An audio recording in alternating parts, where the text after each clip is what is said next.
Okay, so it's the end of week 5 nearly, so I hope the time this week was well used. I hope that you've gone and found your trade journal article for your Essay 1. I hope that you have gone back to the Essay 1 assignment sheet and considered the structure of your essay and ways of improving it. I hope you've gone back and looked at your paragraphs again and thought about ways of improving it. And I hope that you've read your trade journal article very carefully and thought about ways that it informs your job search, what you think about your job, what you want to be doing in the future. Maybe you're more attracted to one aspect of the job than another that you didn't know about, or maybe you've just decided, you know what, I think I want to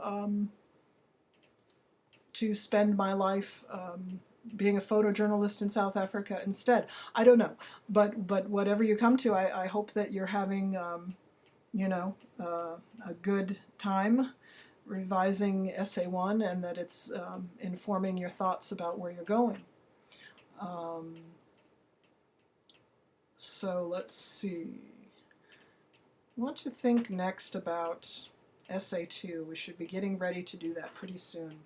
So Essay 2, again, has to have its works cited page, and again, what that means is that all the publication information is going to go on the works cited page, and that in text, you really want to be focusing on authors' names primarily. Any kind of specifically important things about these authors is still good to talk about. If it adds to their credibility or if it undermines their credibility.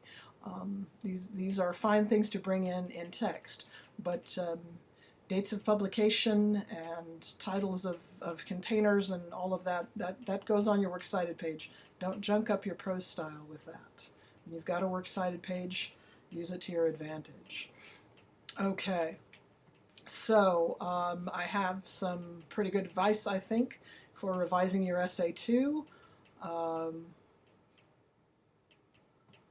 Review your Essay 2, think about ways to further your research, brainstorm search terms for the academic database. Hopefully by now you've had at least a couple of turns going into EBSCOhost and seeing what kinds of things you can gather there and how to come up with good search terms for that database. If you're struggling with that database, if you need help, the very best people to assist you with using library research databases are librarians. So you might want to consider going to the Fresno City College Library, check their webpage, find out when the library is open, and go at one of those times. Go to the information desk is usually where you're going to find our lead librarians, and you can ask them questions about your research and get some good advice about how to find better sources. I might be able to help you too, as can Ken, if you want to go in there to the pass office and talk with him about getting help with that. Search terms should be in standard academic English. You probably could get some articles turned up if you use the word kids, for example, but know that academics aren't going to use the word kids in professional papers. They're going to use the word children. So any search terms that you have, just think for a moment, is that the way that a scholar talks? And maybe try to avoid the lowbrow terms and slang terms and pick standard terms, standard academic terms. More formal terms. Okay, so then you go into EBSCOhost. Make sure you go into Academic Search Premier where the articles are. Don't open the ebook, not just yet.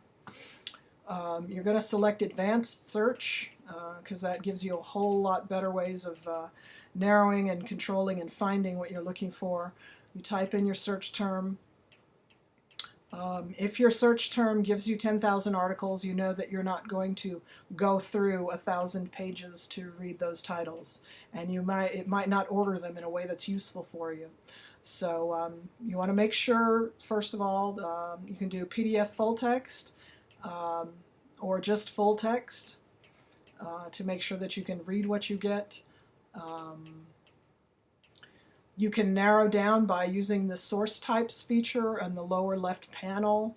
I've mentioned here that if you can select academic journals and you're only going to get things that are published by specialists for specialists in specific fields of study. Um, the results will be articles that look a bit like Sawhill's or Crawford's essay, which is to say they're articles written by academics for other academics. Some of these, don't be afraid to look. Some are really, really readable, and you might find exactly what you want. Sawhill's essay I would consider to be, for an academic essay, really of medium sort of length, not especially long. But others you can gather on there, they might be very long. My goodness, if you get something out of the Harvard Law Review, don't be surprised if that's not 45, 55, 75 pages long. But check.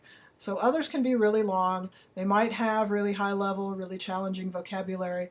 And if it's difficult to read, just set it aside.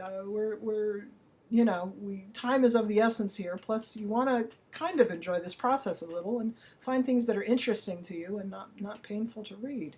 Okay. Do not select an article if you don't understand 80% of the words in the title. That's a big clue that it's something that you should leave alone, at least for the summer. Maybe you can go back to it later. You can select magazines under source types, and that will give you, well, actually, Crawford's essay was published in a magazine. The Atlantic is a magazine, but it's a magazine that's read by very highly educated people. Not all magazines are quite that hoity-toity. So you can choose magazines. These authors may well be experts in their field, but they're actually writing for educated people who are non-experts. And Crawford's, you can kind of tell, it's not really written for education experts, but it is certainly written for the educated. Some articles are short and easy in the magazines, and others are more challenging. If you choose newspapers, well, those are really short. I mean, long newspaper articles might go as long as probably not even 2,000 words. Newspaper articles are short. But the thing about newspaper articles is that they expect readers to know the current events of the time of publication. So if you're reading something, and it was published in 1992, it may reference historical events that you don't recall or didn't study or don't know about. So you might still be a little bit out of the loop. Although if you're going for newspapers and you're going the EBSCO host database, most likely you're going to get things published within the last 3 to 7 years, I would guess. Anyway, and once again, trade publications served you well for Essay 1, and you can go back and get a trade publication for Essay 2 if it fits what you're talking about. So give that some thought. Don't choose reviews, because reviews means book reviews, and those are just not going to help you for this type of paper. Okay, so I would try to gather a few different article titles, email them to yourself, read them, give them some thought. You really only need to include one in this essay, but there may be some reason you want to use more.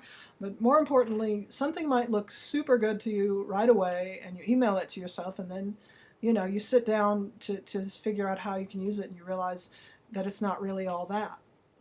And you may kind of wish that you, while you were inside the database, grabbed a few more so you'd have some choices.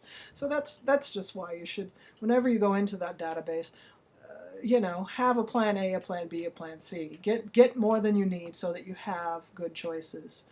You're going to see when you're there the article titles, the authors' names, names of periodicals, and where they are published. All of these details go in your Works Cited page. But you can look at them, while you're inside the database, see which ones you find interesting, open them up, preview them, right? Remember how to preview, see if there are headings, see if there are subheadings, see if there are pictures that go with the article that are not advertisements, see if there are graphs, any kind of imagery.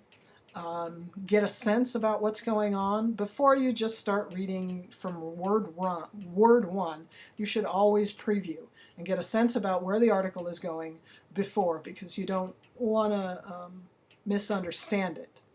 And previewing helps prevent misunderstanding a good deal. Okay, when you find one that can inform you and that you like, you can email it to yourself. And if you go, let's see, it's kind of on the right side of the page, ish. You can select citation and scroll down and select MLA citation, email the citation to yourself, so all you have to do is copy and paste it right into your Works Cited page. Let's see, you will notice it is true that you can be terrible at research and still use Google to find stuff. On the other hand, EBSCOhost searches get you to very reliable sources and very in-depth information, actually much more quickly than Google, right? With Google, you know, the first thing you get is where to buy something. Usually it's very, very commercial in nature. But EBSCOhost is going to get you in-depth information a lot quicker than you could find it no matter what kind of search you did in Google. The lesson here, always start with Google because it's a great place to learn some basic concepts and to learn some basic terminology. And then once you have that under you, then you're ready to go into EBSCOhost because then you have some idea what kinds of words to put in the search bars. Okay, so always start with Google, don't stop there. Use Google to gather the basic information in the search terms. Use EBSCOhost to get the skinny on the world, to advance your education and your career. EBSCOhost is not free. It is not free access. You cannot, nobody can just like go into it from anywhere. Your only access to EBSCOhost is through a university or a college library database. That is paid for by subscription. It's kind of expensive too, so we're very lucky to have it. And while you're here, you should make the most of it. Okay, and that is good enough for that.